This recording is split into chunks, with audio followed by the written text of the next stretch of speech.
Before I started my speech, I just want to say thank you to Dr. Fauci, to the FDA heads, CDC, NIH, everyone for not showing up to this meeting and not listening to us. I really appreciate it. I'm glad that you have our interests at heart. This message is kind of for you. It's a message on how what's happening has broke my heart literally and figuratively with our country. My name is Kyle Warner. I'm a 29-year-old professional mountain bike racer and 3-time national champion. For most of my life, I have focused on being as healthy and positive as possible and inspiring other people to do the same. Growing up without much money and with a household that was broken, family battling drug abuse, prescription drug abuse, and addiction, I never really felt like I belonged to much of anything. However, I spent each morning before school with my hand over my heart, pledging allegiance to the flag. Thousands of times I spoke these words: one nation, under God, indivisible, with liberty and justice for all. Being a part of this country inspired me to chase my dreams and granted me the freedom to do so. This spring, when the current administration was urging young, healthy Americans to get vaccinated to help end this war on the pandemic, I stepped up. I wanted to serve the greater good. I wanted to help fight this war, not because I was afraid of COVID, but because my country asked me to. You told me, this vaccine is safe and effective, period.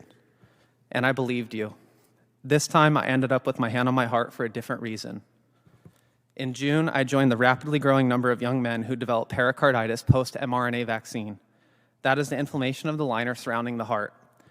That condition, along with POTS and reactive arthritis, have completely brought an end to life as I knew it. I have been bedridden, unable to work, and unable to exercise for months. I fear that my career has officially been ended. Listening to these stories today and looking at the VAERS database, it is easy to see that we have a serious problem arising. But you guys already know this. The real question is whether or not you will stand up to your favorite pharmaceutical lobbyist in defense of the American people you are supposed to serve. We were told we were fighting a war against the pandemic, and the question in the air is, will you leave your troops behind yet again? I'm not asking you to end the vaccine program by any means.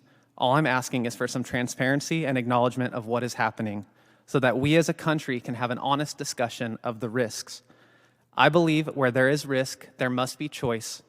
And without acknowledging that people are being seriously injured and dying, we are doing a great disservice to the American people. It is estimated that Moderna and Pfizer will make around $60 billion in revenue this year from COVID-19 vaccines. And with the rollout of boosters and mandates, it seems like much of that is destined to be recurring revenue. We need to set up a fund with a portion of vaccine proceeds to help heal and study injured Americans and compensate the families who have lost loved ones due to complications of the vaccine. This is the first ever mass administration of mRNA vaccines, and the drug companies need to compensate us if they are going to be testing on us. Do you know why we stopped saying the Pledge of Allegiance in school? It's because the new one nation, under siege, completely divisible, with liberty and justice for all corporations, doesn't sound quite as good. I'm asking you, human to human, please do the right thing and help us.